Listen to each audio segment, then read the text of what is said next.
China बेशक ही सुई से लेकर गाड़ियों तक तमाम चीजें बनाकर दुनिया में भेजता है, लेकिन इसके खुद के पास एक ऐसी चीज की कमी है जो सिर्फ और सिर्फ अमेरिका के पास है। 2 अप्रैल 2025 को American president Donald Trump white house में एक बहुत बड़ा रेट कार्ड लेके मीडिया के सामने आते हैं। इस रेट कार्ड में कुछ कंट्रीज के नाम और आगे उनका टैरिफ रेट लिखा था। प्रेसिडेंट ट्रंप ने एक एक करके तमाम कंट्रीज का रेट पढ़कर सुनाया और उसके साथ ही पूरी दुनिया में एक खौफ की लहर फैल गई। अमेरिका समेत पूरी दुनिया की स्टॉक मार्केट्स क्रैश कर गई, क्योंकि ये इशारा था एक बहुत बड़ी जंग का। एक ऐसी जंग जहां हथियार होगा पावर और उस हथियार का एम्यूनेशन होगा पैसा। जी हाँ, इसे हम ट्रेड वॉर या टैरिफ वॉर भी कह सकते हैं। डोनाल्ड ट्रंप ने एक ऐसी इनडायरेक्ट चाल चली जो दुनिया की सबसे ताकतवर ट्रेड कंट्री चाइना को घुटनों के बल लाकर खड़ा कर सकती है। अगर ये ट्रेड वॉर होती है तो इसमें किसका पलड़ा भारी होगा, चाइना या फिर अमेरिका? नाजरीन, इस मामले को सही से समझने के लिए हम पहले टैरिफ के बारे में जानते हैं। ज्यादातर लोग ये समझ रहे हैं कि शायद टैरिफ दूसरी कंट्रीज पर लगने वाला कोई टैक्स है, पर असल में ये एक तरह की इंपोर्ट ड्यूटी है जो सिर्फ अमेरिका में इंपोर्ट होने वाले प्रोडक्ट्स पर लगेगी। यानी अगर अमेरिका ने इंडिया पर 26% का टैरिफ लगाया है तो इसका मतलब है कि जो प्रोडक्ट्स इंडिया से आएंगे उन पर अमेरिका में 26% का टैक्स लगाया जाएगा। इसी तरह डोनाल्ड ट्रंप की लिस्ट के मुताबिक पाकिस्तान पर 29% का टैरिफ लगा और लिस्ट में सबसे ऊपर चाइना का नाम लिखा था जिस पर 34% टैरिफ लगा। टैरिफ या इंपोर्ट ड्यूटी लगाना कोई एबनॉर्मल बात नहीं है।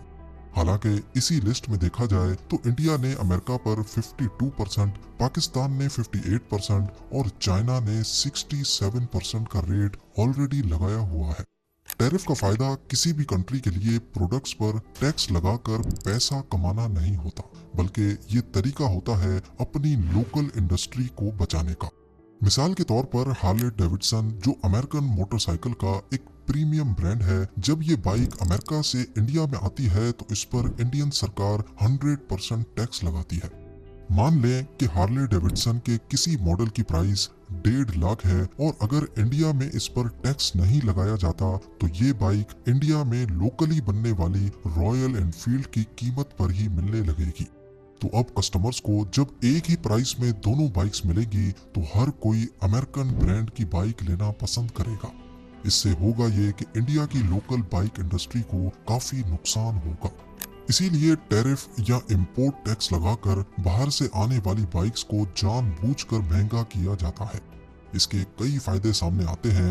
एक तो लोकल इंडस्ट्री चलती रहती है, दूसरा फॉरेन एक्सचेंज की बचत भी होती है, क्योंकि जाहिर है जो अमेरिकन बाइक इंपोर्ट करेगा उसे घूम फिर कर यूएस डॉलर ही अमेरिका भेजने होंगे और ये यूएस डॉलर इंडिया की फॉरेन करेंसी की सेविंग्स में कमी पैदा करेगा। अब क्योंकि टैरिफ अमेरिका ने लगाया है तो इसका मतलब है कि दूसरी कंट्रीज से जो सामान अमेरिका जाता है वहां उन पर टैक्स लगेगा और वो चीजें अमेरिका में महंगी होंगी, जिसकी वजह से अमेरिका में उनकी सेल कम होगी और लोग वहीं की लोकली मैन्युफैक्चर्ड चीजें खरीदना चाहेंगे। जैसे इंडिया और पाकिस्तान से कपड़ा अमेरिकन मार्केट्स में जाकर सेल होता है, लेकिन ये कपड़ा वहां पर भी बन सकता है। टैक्स लगने की वजह से इंडिया और पाकिस्तान की टेक्सटाइल इंडस्ट्री की सेल में कमी देखी जाएगी। पर ट्रंप के लगाए जाने वाले टैरिफ से सबसे ज्यादा जो अफेक्ट होने वाला है वो है चाइना। बल्कि ये भी कहा जा रहा है कि डोनाल्ड ट्रंप को असल में टारगेट ही चाइना को करना था। ऐसा इस वजह से है क्योंकि ईयर 2000 तक अमेरिका के प्रोडक्ट्स पूरी दुनिया में जाते थे। जो स्टेटस अभी चाइना के पास है वही स्टेटस पहले अमेरिका के पास होता था। लेकिन वक्त के साथ साथ सिर्फ अमेरिका ही नहीं बल्कि पूरी दुनिया का बिजनेस चाइना अपने पास ले गया। छोटी से छोटी चीज भी अब चाइना में बनती है और दुनिया के कोने कोने में एक्सपोर्ट होती है। सस्ती लेबर होने की वजह से चाइना को कोई भी प्रोडक्ट इतना सस्ता पड़ता है कि वो आसानी से इंटरनेशनल मार्केट प्राइस के साथ मुकाबला कर सकता है। ग्लोबली देखा जाए तो चाइना तकरीबन पूरी दुनिया पे ही अपनी प्रोडक्ट्स की वजह से छाया हुआ है और लोकल इंडस्ट्री और चाइना की ट्रेड को देखा जाए तो ईयर 2000 में अमेरिका ने 80 अरब डॉलर्स के गुड्स चाइना से इंपोर्ट किए और उसी साल चाइना ने अमेरिका से 10 अरब डॉलर्स के गुड्स। और अभी 2025 की कंडीशन ये है कि अमेरिका चाइना से 440 अरब डॉलर्स का सामान हर साल मंगाता है, जहां चाइना अमेरिका से सिर्फ 145 अरब डॉलर्स का सामान मंगाता है। डोनाल्ड ट्रंप का कहना है कि ये ट्रेड इक्वल होनी चाहिए, यानी अगर हम चाइना से 440 अरब का सामान खरीद रहे हैं तो चाइना को भी इतना ही खरीदना चाहिए, जबकि यहाँ पर 295 अरब डॉलर्स का डिफरेंस आ रहा है और इसी डिफरेंस को ट्रेड डेफिसिट कहते हैं। इसी ट्रेड डेफिसिट को बराबर करने या कम करने के लिए डोनाल्ड ट्रंप ने चाइना को टारगेट किया है। इससे होगा ये कि चाइना से आने वाली प्रोडक्ट्स जिसमें सबसे ज्यादा स्मार्टफोन्स शामिल हैं, उनकी प्राइस अमेरिका में काफी हद तक बढ़ जाएगी। और उन स्मार्टफोन्स में भी खासकर एप्पल आईफोन, जो असल में है तो अमेरिकन प्रोडक्ट लेकिन बनती चाइना में है। जब ये प्रोडक्ट्स चाइना से मंगाने पर महंगी पड़ेंगी तो इनकी इंडस्ट्रीज चाइना से खत्म होकर वापस अमेरिका में शिफ्ट होंगी। यही डोनाल्ड ट्रंप चाहते हैं, पर चाइना नहीं। आप सिर्फ ये देखें कि अमेरिकन टेक जायंट एप्पल के जितने भी प्रोडक्ट्स हैं, आईफोन से लेकर एप्पल वॉच तक, वो मोस्टली चाइना में बनते हैं। इसके अलावा टेस्ला की गाड़ियां, डेल एंड एचपी के लैपटॉप्स, नाइकी एंड स्केचर्स के जूते, लॉजिटेक और गोप्रो की एसेसरीज, ब्लैक एंड डेकर और स्टैनले के प्रोडक्ट्स, और यहाँ तक के मिटेल या हैस्ब्रो जैसे अमेरिकन कंपनीज के खिलौने तक भी चाइना में बनते हैं। अगर ये तमाम कंपनीज अपने अपने प्लांट्स चाइना से वाइंड अप करके वापस अमेरिका आ जाएं, तो अमेरिका को हर साल चाइना से करीब 200 अरब डॉलर्स का सामान कम मंगवाना पड़ेगा और ट्रेड डेफिसिट 295 से कम होकर सिर्फ 80 या 90 अरब डॉलर्स तक रह जाएगा।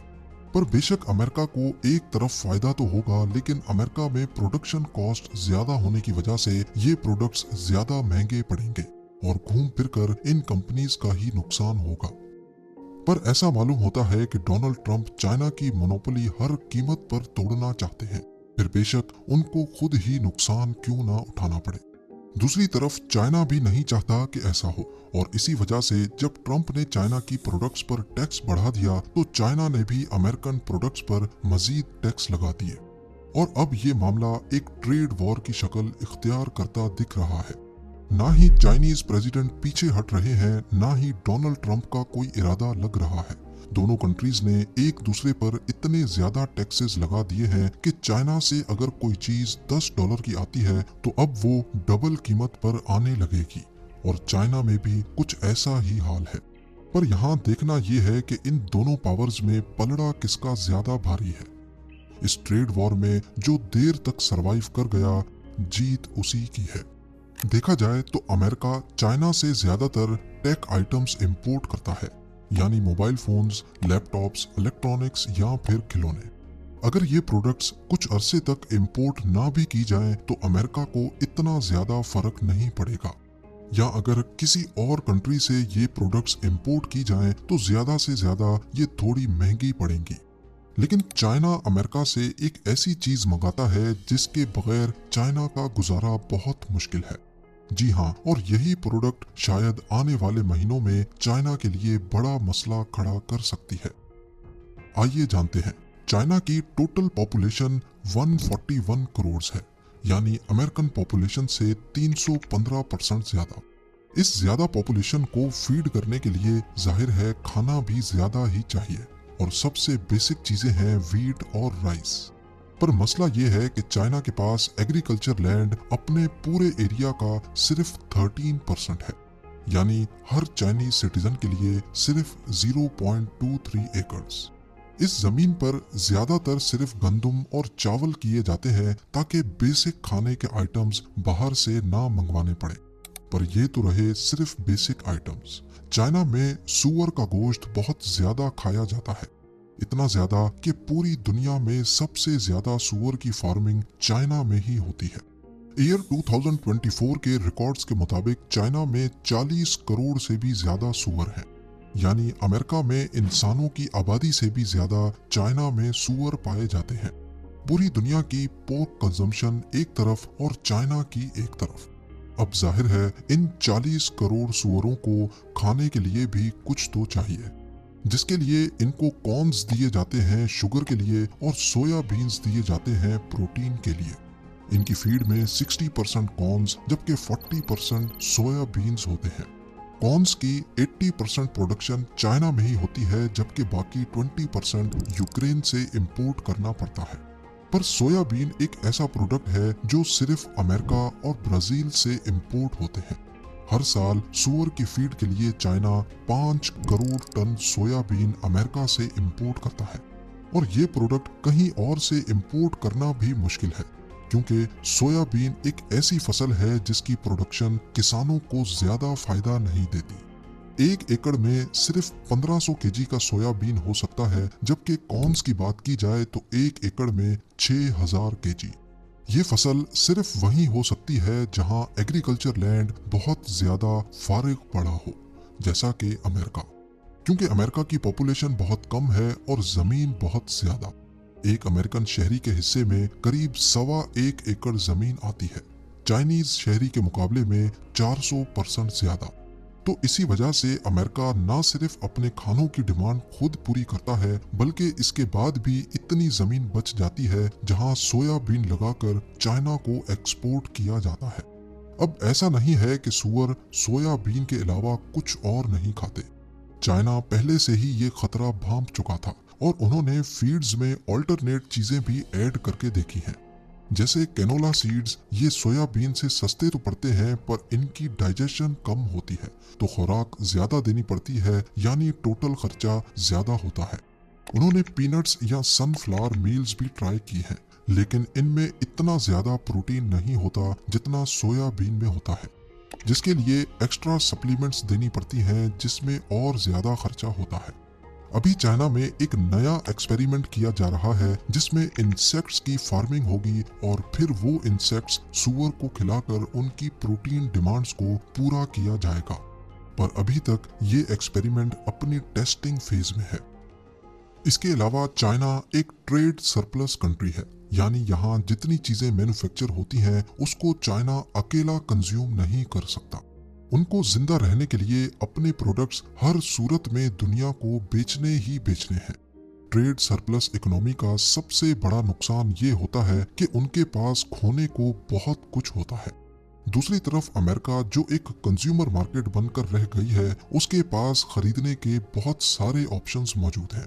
अगर वो चाइना से नहीं तो कहीं और से खरीद कर अपनी डिमांड्स पूरी कर सकते हैं। डोनाल्ड ट्रंप ने अपने पिछले टेन्योर में भी चाइना पर टैरिफ्स लगाए थे और उसमें भी साफ साफ देखा गया कि चाइना बाजी हार रहा है और इस बार भी कुछ ऐसी ही उम्मीदें हैं। डोनाल्ड ट्रंप के पास वो तमाम कार्ड्स मौजूद हैं जिनसे वो चाइना को ब्लैकमेल कर सकता है और शायद चाइना को भी इसका अच्छी तरह अंदाजा है। इस वीडियो की प्रोडक्शन के दौरान खबर आई है कि ट्रंप ने बाकी तमाम कंट्रीज पे टैरिफ्स 90 दिनों के लिए रोक दिए हैं, पर चाइना का टैरिफ बढ़ाकर 125% कर दिया है, जो इस बात को साबित करता है कि ये टैरिफ्स असल में चाइना के लिए ही लगाए गए थे।